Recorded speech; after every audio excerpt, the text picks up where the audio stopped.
Olá a todos, sejam bem-vindos ao podcast Literalmente, gravado diretamente de Lisboa e do Rio de Janeiro. O podcast que quer que tanto Bolsonaro como o PSL se fodam. Boa noite, Gabriel, tudo bem? Boa noite, Rafael. Eu tô neutro nessa briga aí. Eu sou contra os dois lados. Isso aí pra mim é igual Flamengo e Corinthians. Pode terminar 0-0 eterno. Exatamente. Bom, mas já que não tem Flamengo e Corinthians, vamos falar de Uruguai. Seguimos com as vozes da Ursal e hoje o nosso autor escolhido é ninguém menos do que Mário Benedetti, conterrâneo de Pepe Mujica. Eu li o Primavera e um Espelho Partido, li em espanhol porque eu sou chique, Primavera com uma esquina rota, e o Gabriel leu...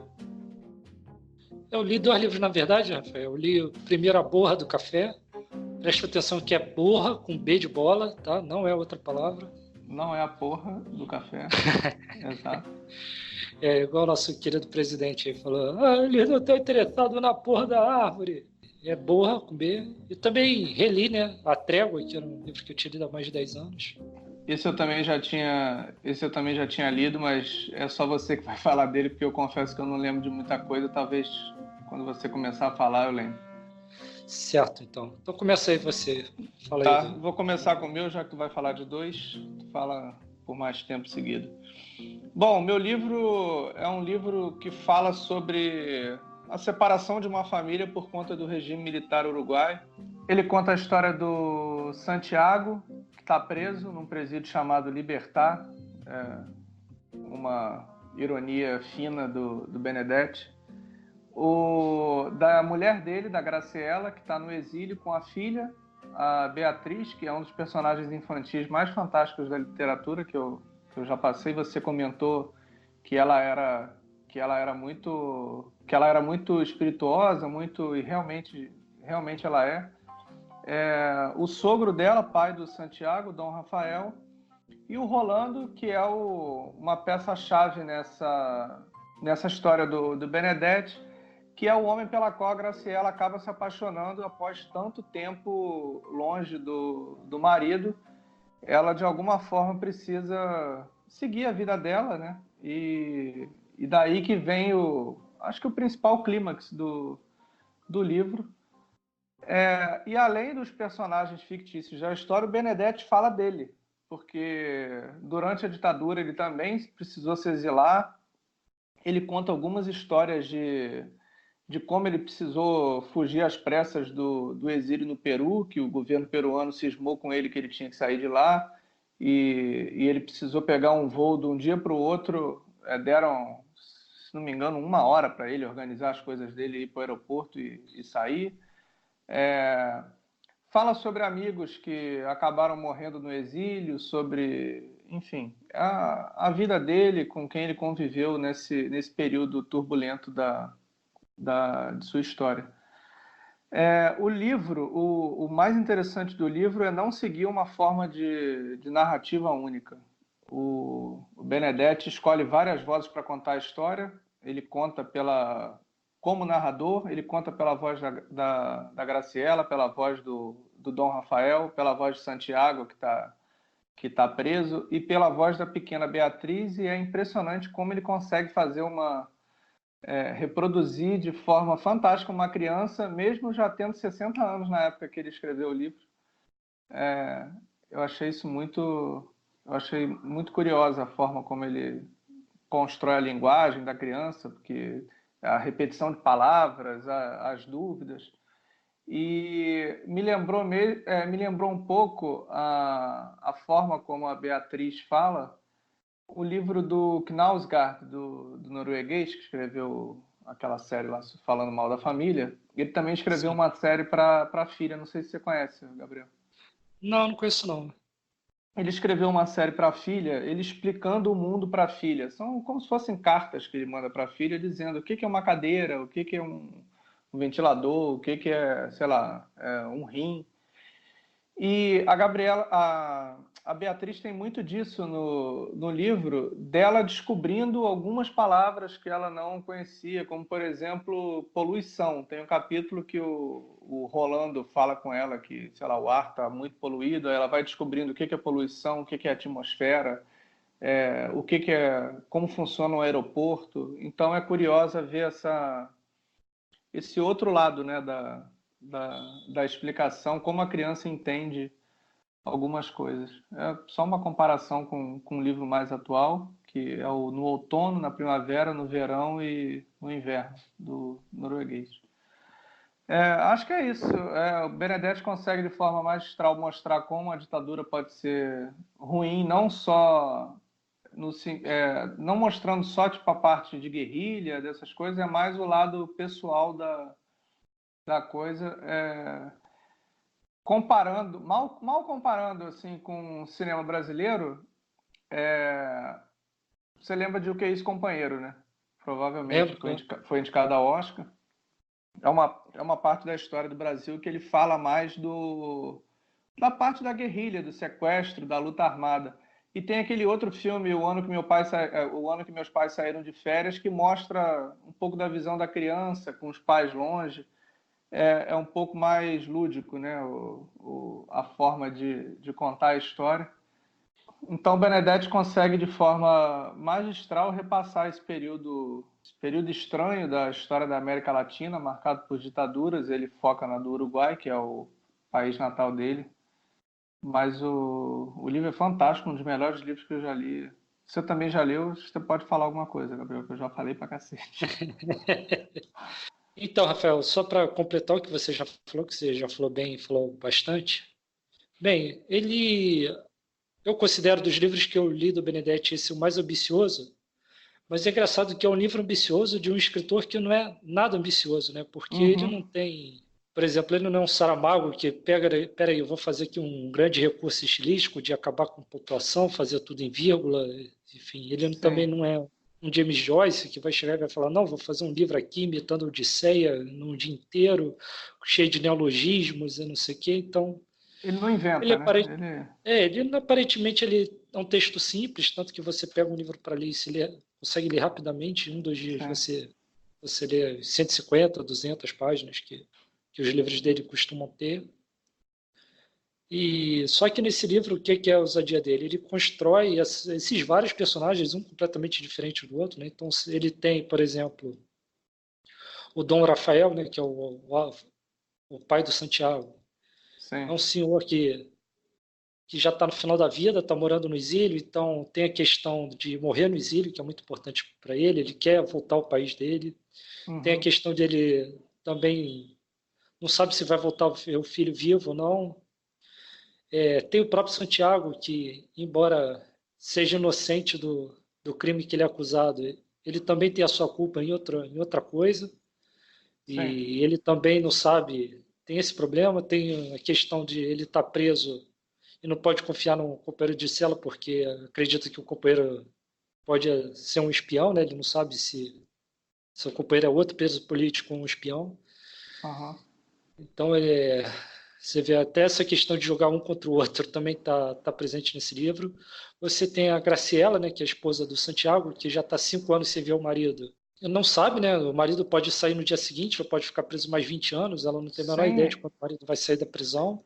E E ela ela acaba fica nessa. carregando uma culpa para poder viver a própria vida, né? Pois ela está no É uma exílio, ela escolha. está. E a situação fica em aberto, né? Uma coisa enfim, muito, muito dramática mesmo. Exato. E todo esse drama, e tem a questão do amigo também, né? Que acaba se envolvendo com a Graciela, que, enfim, seria uma traição, seria enfim, uma facada pelas costas ou não. Né? Né? Fica essa questão aí na relação dele. E todo esse livro seria pesadíssimo, seria muito ruim de ler, seria, sabe, um soco no estômago atrás do outro, se não fosse a questão da menina, né? Uhum.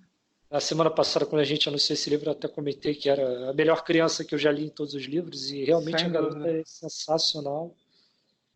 E é através dela que a gente tem esse respiro, assim, porque ela é muito engraçada, ela é super original, né? Uhum. Ela tem umas E tiradas muito boas, né? ela tem sacadas muito boas, principalmente com relação à mãe, que ela não chama de mãe, né? Ela chama de Graciela pelo nome, né? É. É até engraçado.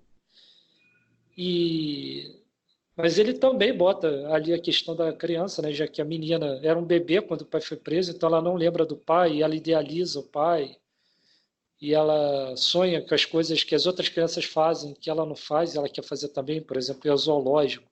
Ela nunca foi, e ela fica sonhando que o dia que o pai sair da cadeia. Então, você vê isso, como a ditadura consegue até roubar as coisas mais simples dessa menina de 8, 9 anos. Agora eu já não lembro exatamente, Eu acho que era são alguma 9. coisa Eu assim. acho que quando ele sai, tá para sair, ela tem 9. Ele comenta num trecho do livro que minha filha já vai ter 9 anos. Então, provavelmente, acho que ela tinha uns 3 ou 4 quando ele foi preso, né? Que ele tá, acho que 5 na cadeia. Então é isso, Rafael. Eu acho que o principal da gente trazer o Benedetti aqui para o podcast é porque eu acho que ele é um autor que transmite bem o que é a alma dos uruguaios, né? O Uruguai é um Sim, país sim. pequeno, uma população pequena. Então, por exemplo, eles sabem que eles não vão construir o maior ponte do mundo, a maior estádio de futebol do mundo, né? Eles querem voltar a receber a Copa do Mundo, né? Nos 100 anos da Aham. Copa de 30, né? Então eles não vão sair fazendo igual o Sérgio Cabral e gastar 1 bilhão e 300 milhões de reais no Maracanã, né? Não. Eles vão lá reformar o centenário, vai ficar mais novinho, vai ficar simples e aconchegante. E esse é mais ou menos o espírito do país, né? Eles têm essa questão mesmo de fazer as coisas de um jeito simples, de um jeito barato até, mas que ao mesmo tempo funciona bem. O principal exemplo do Uruguai acho que é o Mujica, né? É isso, o presidente que anda de Fusca, né? Simples e eficiente. Exatamente. Acho que o Benedetti pega bem esse espírito aí também com a literatura dele, que é, voltando a falar, né, simples, né, de frases simples, mas ao mesmo tempo muito contundente, muito forte, muito Aham. emocionante. Não tem um livro dele que você em algum momento não ria alto, não tem algum momento que você não receba não sinta um nó no estômago, assim, de É. ficar emocionado. E, e ele consegue isso com uma leveza, com uma simplicidade mesmo exemplar, assim. E leiam porque ele foi bem lançado no Brasil, dá para encontrar muita coisa boa dele. É, pô, várias Ele editoras tem, diferentes. ele tem muita coisa, mas tem muita coisa editada no Brasil também. Ele tem uma obra de contos grande e tal. Mas é isso. Então vamos falar agora sobre dar uma trégua para falar sobre a trégua. Vamos falar de menos de ditadura e vamos falar sobre amor agora. Bem, A Trégua é um livro que foi lançado em 1960 no Uruguai. O Benedetti fala de um viúvo, um Martim Santomé. Ele tem 49 anos, está prestes a fazer 50 e também está prestes a se aposentar. Olha, Uhum. não. Paulo Guedes tem que ir para o Uruguai fazer reforma da Previdência lá. Ó. Esses caras se aposentando aí com 50 anos. Tá errado isso aí. Tá errado. E ele nem é funcionário público. Imagina se ele for casado com Brincadeiras. uma filha de militar. Aí é muito privilégio para uma pessoa só. É. Então, voltando ao livro, ele tem 3 filhos, ele é viúvo, a esposa já morreu no parto do terceiro filho, então ele já é viúvo há mais de 20 anos. Os 3 filhos já são adultos, ele tem uma relação distante com os 3, e ele também tem poucos amigos, né? Ele tem um amigo, Aníbal, que mora no Brasil, e ele vê pouco. Tem um outro que não era amigo dele, era um cara que ele conheceu na juventude, e ele reencontra na rua. Não via o cara há séculos, não lembrava da roupa, não lembrava de quem era, e o cara convida ele para ir para casa dele. E é o episódio mais engraçado do livro, assim, que eu fiquei rindo sozinho dentro do ônibus, ninguém entendeu nada. Estou tentando achar aqui para depois ler, mas se eu não achar, deixa para lá. Esse Bem, e ele livro, leva. esse livro é em formato de diário, né? Rafael, esse livro é em formato de diário, ele começa a escrever esse diário justamente perto da aposentadoria, e ele bota esse medo, né, de que a única coisa que ele tem, a única ocupação, né, é o trabalho, né? Sem o trabalho ele não tem amigos, ele não tem uma relação boa com os filhos, e ele Uhum. fica preocupado. E, enfim, tudo isso vai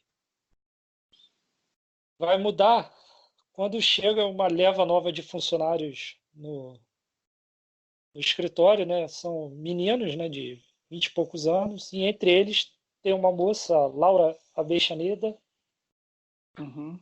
E ele, Que a isso, hein? princípio, Mandou um sotaque argentino aí agora. é, vários anos comendo bife de chouriço com doce de leite dá nisso, né? E assistindo Paola Carosella. E assistindo pelo Crescendo, ela chama nos outros de coração, que quando ela fala coração, tu já sabe que ela vai dar um esporro no cara. Enfim, voltando ao livro, menos MasterChef, mais literatura. Vamos lá. Bem, essa nova funcionária, no princípio ele vai falar assim, uma menininha até que é bonitinha tal. Aí depois ele, até que ela é discreta, mas até que ela é inteligente e tal. E aos poucos ele vai, enfim, ela vai vencendo essa resistência dele, vai fazendo parte da vida dele, até o momento de que ele começa a perceber que tá se apaixonando por ela, mas tem muito medo por causa da diferença da idade, né? Ela tem 24, ele tem 49. Uhum.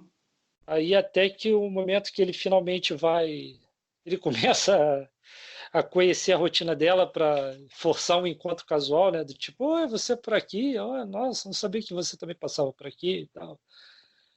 E aí ele finalmente vai vai se abrir para ela, né? Vai se declarar e vai ser correspondido, né? Até o humor dele muda, né? Ele no começo ele é muito mordaz, ele é cheio de julgamentos em relação a tudo, e aí ele vai melhorando, ele continua um pouco cheio de julgamentos a tudo, principalmente em relação aos chefes dele, né?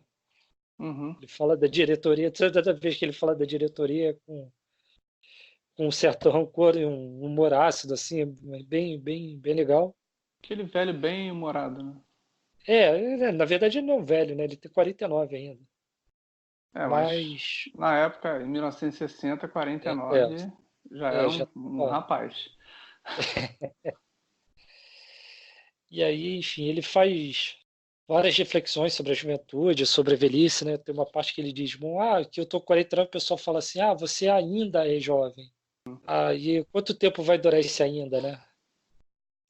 Ele fica com essa dúvida. Então, enfim, ele no diário vai fazendo essas reflexões e cada vez que ele fala dessa moça, né, da Laura Abeixaneda, cada vez ele vai se encantando mais e vai notando coisas dela e vai lembrar de como era a relação dele com a primeira esposa e das diferenças e até a relação com os filhos melhora, principalmente com a filha mulher, a Blanca, né? Uhum.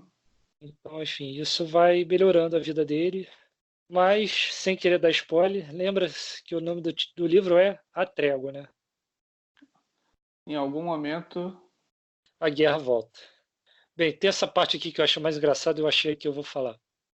Então, esse amigo, né, que ele não lembra quem é, o Mauro Vinhali, convida ele para ir na casa dele, e aí ele conta que os filhos do cara são terríveis, que o cara mora com a família inteira, cunhado, concunhada, sogros, sogra, pai e mãe, enfim, é uma casa lotada de gente, mais de 10 pessoas dentro da casa.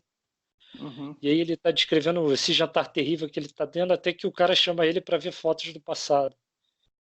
Aí até que ele vê uma foto e fala assim: ali também estava eu, junto do Bronco. O Bronco, disso sim eu me lembro, era um imbecil que sempre se grudava a nós, festejava todas as nossas brincadeiras, até as mais aborrecidas, e não nos largava de jeito nenhum.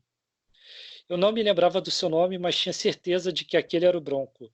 A mesma expressão abobalhada, a mesma carne fofa, o mesmo cabelo gomalinado. Soltei uma gargalhada, uma das minhas melhores gargalhadas deste ano.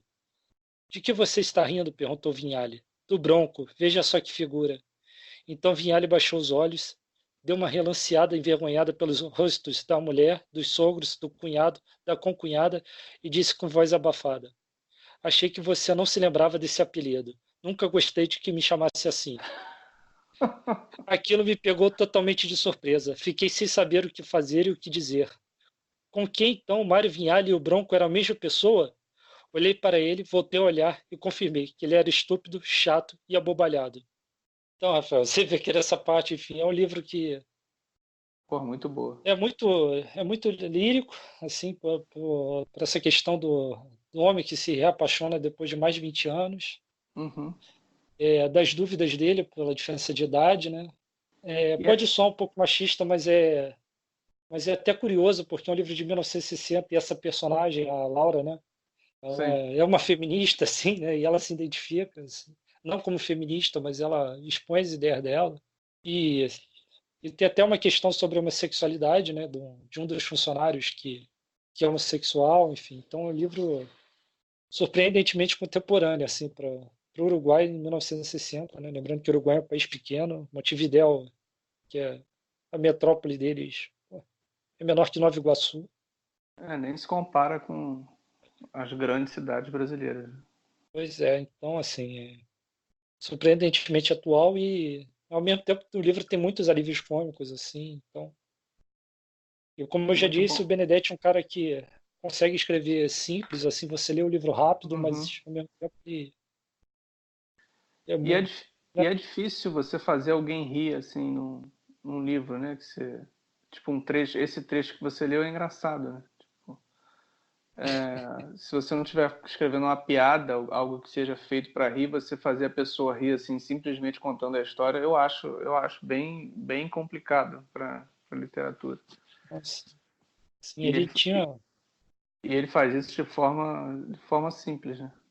Olha lá, agora, para falar rápido, Rafael, para não ficar muito longo, vamos Uhum, falar do terceiro livro, A Borra do Café. E esse, ao contrário do outro, né, que trata de um homem já no final da vida, esse fala do começo da vida, né, a história de um rapaz, o Cláudio, né, vai pegar ele desde a infância, ele crescendo, enfim, as aventuras dele de infância com os amigos ali do bairro Capuro, que fica na região oeste de Montevidéu, que é a mais, enfim, é mais suburbana, né, mais classe média baixa. E aí vai contar de como das idas dele ao estádio de futebol com o pai, vai contar do time lá para ver um time da super, sei lá, da segunda, terceira divisão, né? Um time amador. E outro aí dia eu vai estava contar, lendo, só para você falou de futebol, 95% da população uruguaia, 90 ou 95, acho que torce para Penharol ou Nacional. Sabia que o número era tão alto assim? eu sabia. Eu também não. Eu fiquei assustado Não, quando eu eu vi. sabia, Ah, você sabia? Eu não sabia. Do sabia que era terceiro tão. a defesa tem tipo 2%, assim. Porque tua cachorra acordou aí, Gabriel. Não, Porque é lá na rua. que é na rua? Ah, então É, desculpas para, como é que ela chama? Capitu. capítulo. Eu estava lendo, estava ouvindo, eu não lembro se era aquele Ariel Palacios da Globo News falando que ele falou da Argentina, que acho que é 70% Boca ou River, no Uruguai é 90. Eu achei 90, 95, sei lá. É, deve ter sido Ariel Palácio que ele fala isso toda hora. Achei impressionante o número. Mas vai lá. Então, Rafael, ele vai pegar todas as descobertas, né? Desde a primeira brincadeira na rua, o primeiro beijo, Uhum, a primeira namorada, primeira noite de amor, toda. uhum, Então, vai pegar todo o Cláudio crescendo e, de novo, falando de novo do talento que o Benedetti tem para criar os personagens dele, criar reflexões que são verossímeis e, ao mesmo tempo, você para pensar, caramba, eu nunca tinha pensado nisso antes, assim. E bem, também trata de viuvez, né? Nesse caso é o pai do Cláudio, a mãe do Cláudio que morre, o pai do Cláudio fica viúvo, uhum. assim como na Trégua ele volta nesse assunto. Também é um livro muito rápido de se ler, muito simples, ao mesmo tempo simples e emocionante. A obra dele costuma ser relativamente curta, né? Ele não é um autor de livros muito grandes. Eu tenho aqui a coleção completa de contos dele, são 900 páginas. Tipo, não é, É, não é sendo que tão são vários absurdo. livros, né? São vários livros, são pelo menos, eu acho que são pelo menos uns 10 livros. Para 900 páginas não é tanto por livro. E aí é até engraçado, né, que esse livro começa na década de 30 e aí passa pela Segunda Guerra Mundial, enfim.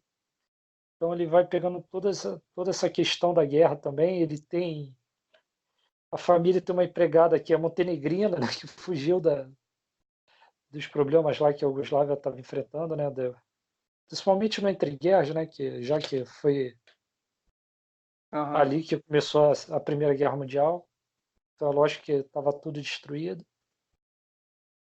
Então, assim, é um livro muito interessante também, que também tem os seus Recomendado. alívios cômicos e também está recomendado. Uma Mas pergunta, eu tenho que Gabriel. confessar que está um nível um pouco abaixo dos outros dois, embora também vale a pena ler. Sim. Por que que a gente deixou ele de fora dos palpites do Nobel de quem deveria ter ganhado ou não? Porque a gente só botou cinco cada um, né? Exato. Porque a Porque, gente também não falou do Pilha, também não falou do Benedetti. é, mas enfim, o sexto nome então seria o Benedetti. Provavelmente, mas assim, a gente sabe que assim, a academia sueca não olha tanto Não para a vai, América não, Latina. não, não vai. Você Inclusive vê o próprio agora eu Vargas estava Llosa, lendo o próprio o Vargas Vargas, Llosa quantos anos demorou? sim, eu estava vendo uma entrevista do Vargas Llosa ontem, por acaso, que de 1976, aquele programa A Fundo, para a TV espanhola, que é muito bom, inclusive, se você jogar no YouTube, tem várias entrevistas com vários escritores, inclusive uma com o Mário Benedetti de 1 hora, pelo menos, ele fala de toda a carreira dele, até disco ele fez, o Benedetti. Em 1976, o apresentador já diz que Vargas Llosa, não sei o que, autor peruano, sempre na lista de cotados para o Nobel. Ele foi ganhar só em 2010, 2009 a 2010, 34 anos depois. 34 anos depois. Bom, tá bom, né? 3 livros, Ah, nosso maior programa até hoje, em número de livros, eu acho. nada, do Pilha a gente falou de três também, ou não? Não, Não. pô, do Pilha foi só o Plata Queimada e o Respiração Artificial. Ah, sim, é porque eu citei de passagem o último leitor, mas não falei dele. Não, não chegou a entrar muito, não. É. Para a semana que vem, temos voltando para a Argentina, já que a gente descobriu que boa parte da nossa biblioteca é argentina, a gente teve que cortar alguns autores argentinos, mas essa aqui a gente deixou, que é a Samantha Schweblin. Eu vou ler O Pássaros na Boca e você. Eu vou ler Distância de Resgate, reler, na verdade, né, que eu já li. Eu vou tentar ler Preciso também lembrar. aqui a edição daqui da Elsinore, Distância de Segurança. Mudaram o nome. Mas o título original acho que é Distância de Resgate, né, em espanhol. Esse espanhol é. Que é uma autora argentina, já foi indicada ao Man Booker International. Por acaso, aquelas citações de outros autores que tem no livro, o que tem aqui é do Vargas Llosa, que diz que é uma das vozes mais prometedoras da atual literatura de língua espanhola. Então vamos ver. Eu ainda não li. Vou ler pela primeira vez. Esse meu livro É, é um livro de contos. eu acho que a gente vai falar de coisas que a gente ainda não falou nesse podcast, porque ela é uma autora bem diferente das que a gente costuma comentar aqui. São livros sombrios, livros estranhos.